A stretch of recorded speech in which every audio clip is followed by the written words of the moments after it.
म्हणजे दुसरी बाजू ही पण दिसत आहे की हे सरकार कसं मतभेद करतं हे एक फार महत्वाचं आहे। आज आम्हाला इथे सगळे जे आम्ही आमदार उभे होतो आम्हाला कोणालाही निधी मिळत नाहीये।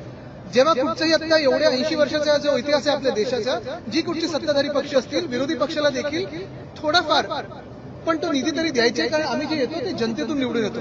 जर तुम्ही आम्हाला निधी नाही दिलात तर अन्याय हा फक्त आमच्या मतदारांवर नाही तर तुमच्या पण मतदारांवर तेवढंच होतो, कारण सगळे ह्या देशाचे नागरिक आहेत। हे जरी असलं आमदार फोडू मग नगरसेवक फोडू, थोडं तरी लक्ष तुम्हाला ज्याच्यासाठी निवडून दिलं असेल त्या निवडणूक आयोगाने त्याच्यावर तर टाका। आणि अजून एक तुम्हाला सांगतो, जो डिसॅलिनेशन प्लांट जो आम्ही समुद्राचं पाणी गोड करण्याचा प्लांट आम्ही काढत होतो तो जर 2021 साली जो आम्ही मंजूर केला होता तो आतापर्यंत पूर्ण केला असता, 2025 साली पूर्ण व्हायला पाहिजे होता, तर हे ना आज ही पूर्ण मुंबईकरांवर वेळ आणण्याची पाळीच नसती आली।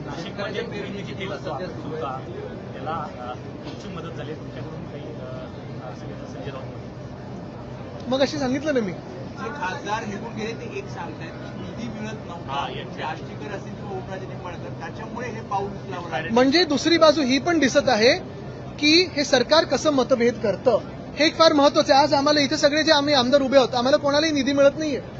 जेव्हा कुठचंही आता एवढ्या 80 वर्षाचा जो इतिहास आहे आपल्या देशाचा, जी कुठची सत्ताधारी पक्ष असतील विरोधी पक्षाला देखील थोडाफार पण तो निधी तरी द्यायचे, कारण आम्ही जे येतो ते जनतेतून निवडून येतो।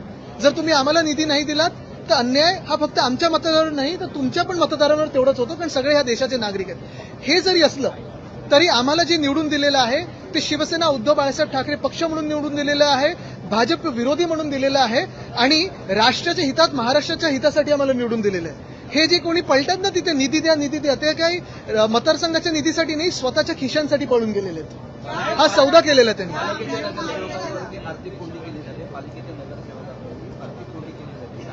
आता तुम्ही हेच तर सांगितलं ना मी, आर्थिक कोंडी म्हणजे पैसे कोणाचे, जनतेचे आहेत ना।